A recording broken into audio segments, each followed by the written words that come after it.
continuamos en el programa CEI en Contexto, estamos hablando de desarrollo sustentable. Y antes del corte, la doctora Olga hacía referencia a esta idea que tenemos en general los ciudadanos respecto a que es en la ciudad donde se dan este tipo de satisfactores o este tipo de bienestar, ¿no? Y ahondábamos un poquito en el corte sobre esto. Creo que ese es un punto medular, ¿no? Claro. ¿Por qué? Porque estamos hablando de que las acciones se van hacia la ciudad cuando las ciudades son más caras, cuando las ciudades implican toda una serie de problemáticas. Me gustaría que abonáramos un poquito más. Sí, más en esto. bueno, yo quisiera complementar para terminar, y ahorita doy la palabra, que hay países que, lo sabemos, se está elevando el nivel del mar, ¿sí? Y están quedando prácticamente bajo el agua, ¿no? Un ejemplo es Bangladesh. Bangladesh ha elevado bastante el nivel del mar y está. ¿Qué es lo que está pasando? La gente pues huye, migra. Entonces toda esta gente, bueno, migra a los países alrededor, cercanos, ¿no? Cercanos. ¿Qué está pasando con los países cercanos? Bueno, entonces está incrementando los problemas sociales, problemas de salud, problemas de inseguridad, porque toda esta gente obviamente no tiene un patrimonio, no tiene un trabajo, no tiene formación, etcétera, ¿no? Entonces, ahí es, siento yo que es un ejemplo donde involucramos el asunto del cambio climático con la migración y con la creencia, volvemos otra vez, de que los centros urbanos nos van a dar todo ese bienestar, cuando en la realidad es completamente distinta, ¿no? Claro. Sí, aquí me gustaría hacer también énfasis de precisamente esto, ¿no? Nosotros tenemos que ser muy cuidadosos, digo nosotros en el sentido de latinoamericanos, ¿no?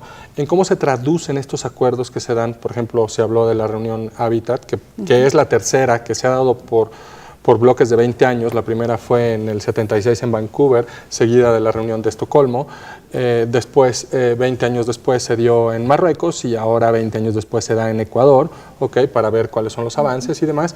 Pero en esta tendencia que nosotros ponemos como urbanística, pues habríamos que definir el hábitat mucho más, nuevamente, ¿no? De forma mucho más holística, ¿no? Si nos vamos a la Real Academia Española, pues el hábitat tiene también una connotación ecológica, tiene también una connotación biológica, entonces implica todo entorno que provee y que sustenta los elementos para que la vida suceda, ¿no? Entonces esto implica, pues, nuevamente, ¿no? Este aspecto ambiental, ¿ok? En esta traducción nosotros tendemos a traducir el tema como este desarrollo urbano, y sin embargo la traducción más propia de estos acuerdos es sobre los asentamientos humanos. Y los asentamientos humanos también pueden ser rurales, también pueden ser remotos, también pueden ser itinerantes, ¿no? Entonces, ahí es donde hay que también poner énfasis, ¿no? Sin embargo, cabe decir que la región Latinoamérica es una de las más urbanizadas del mundo. Y cabe decir que también es una de las que tiene más naturaleza y más recursos y descuidados, por cierto. Y más, ¿no? desigualdad. Más desigualdad. Mayores también. contrastes en América Latina, ¿no? Así es. Y entonces aquí habríamos que también evaluar este tema de la ciudad, porque si en efecto la ciudad nos da muchas oportunidades, porque ahí se suceden muchos de los intercambios, nuevamente comerciales, estamos hablando de un tema económico meramente, ¿no? Y de un modelo, que es el nuevo paradigma el que tenemos que empezar a visualizar, requieren, ¿ok?, de muchas importaciones. Necesitan importar agua, necesitan importar alimentos, sí. Y también generan muchos desechos, generan, ¿no?, mucha basura, que entonces ya este metabolismo hay que verlo también desde una manera mucho más holística, ¿no? Ahora empiezan los físicos, los químicos, los biólogos a prestar atención a estos asentamientos urbanos por el reto que implican, ¿ok? Sin embargo, yo creo que es erróneo enfocarnos tanto en ello y dejar de un lado el potencial desarrollo rural que tenemos para evitar las migraciones, para evitar las desigualdades, porque habríamos que, y nada más para complementar y cerrar aquí, tengo un dato muy interesante, ¿no? Precisamente de la agencia de la ONU, pues estamos hablando que aproximadamente 11.26% de la población total se define como que vive en tuburios, ¿no? Y estos tuburios, ¿dónde se dan? Se dan en estos suburbios, en estas cinturones marginales urbanas, ¿no? Entonces, y esto tiene que ver con esta transición de lo rural al urbano, de no encontrar oportunidades, de ir por un sueño y encontrarte con otra realidad, ¿no? Entonces, Bueno, aquí sí la reflexión es, y yo quiero hacer hincapié junto con los compañeros, y lo hago dentro de las facultades y dentro de los proyectos, pues que pongamos atención a la educación sobre el desarrollo urbano y el impacto social que puede tener proyectos que tengan que ver con el desarrollo rural, perdón, había dicho urbano anteriormente. Así es. Porque al final de cuentas seguimos, por ejemplo, seguimos con el modelo de ciudad del siglo XVII, del siglo XVIII, creada a partir de un modelo de desarrollo industrial. Así es. Pero al cual le hemos ido agregando, ¿no? nuevos elementos, y entonces resultaría que la ciudad histórica ya no es compatible con la ciudad moderna, ¿no? Y entonces nos encontramos que lo que antes eran zonas habitacionales, ahora son zonas comerciales, y la gente ha migrado a los suburbios para vivir, ¿no?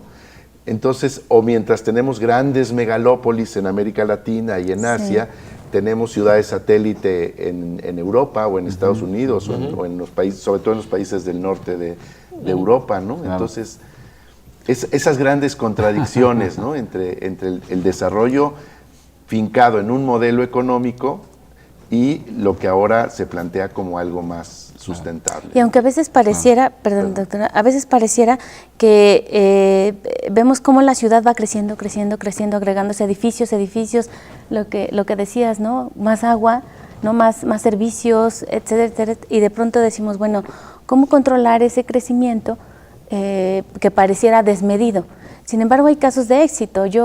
Un caso que me gusta mucho leer y observar y ver cómo va desarrollándose es el caso de Curitiba. El caso de Curitiba me parece un caso de éxito, ¿sí? donde a través de sus centros de planificación de la ciudad han logrado pues mediar esta situación, ¿no? Nada se construye si no pasa por el centro de planificación, y además, bueno, cuidando toda la parte ambiental, la parte de los recursos, y que no dañe, ¿no? Si hay un nido de pajaritos ahí, bueno, vas a respetar el lago, ¿no? Y todo se respeta, pero porque todo pasa por ese centro de planificación. Entonces se le invierte muchísimo dinero a ese centro. Entonces, si todos, por ejemplo, se han creado, me parece, tú a lo mejor lo puedes decir mejor, los centros o los consejos metropolitanos, donde se intenta de alguna manera trabajar esta parte, ¿no? Pero bueno, creo que no se ha trabajado del todo, ¿no? Sí. Se ha avanzado muy poco, como dice Jaime, y lo dice acertadamente. Después de la primera reunión mundial sobre el tema del medio ambiente en Estocolmo, en Vancouver, Canadá, se reúne la comunidad internacional a través de organismos representativos de los gobiernos, y se llama ya el tema, o se habla ya del tema de asentamientos humanos. En mayo de ese año, en 1976, aquí en México, el 26 de mayo, se promulga la primera Ley General de Asentamientos Humanos. Después de casi prácticamente 60 años de que terminó la Revolución Mexicana, ¿verdad? Con un crecimiento demográfico pujante, con un gran proceso de migración hacia las ciudades, y casi feneciendo el modelo de desarrollo estabilizador o de industrialización vía sustitución de importaciones a mediados de los 70. En 1983 se promulga la primera Ley General de Planeación en México, y se instituye en esa ley el Sistema Nacional de Planeación Democrática como un instrumento de promoción al desarrollo.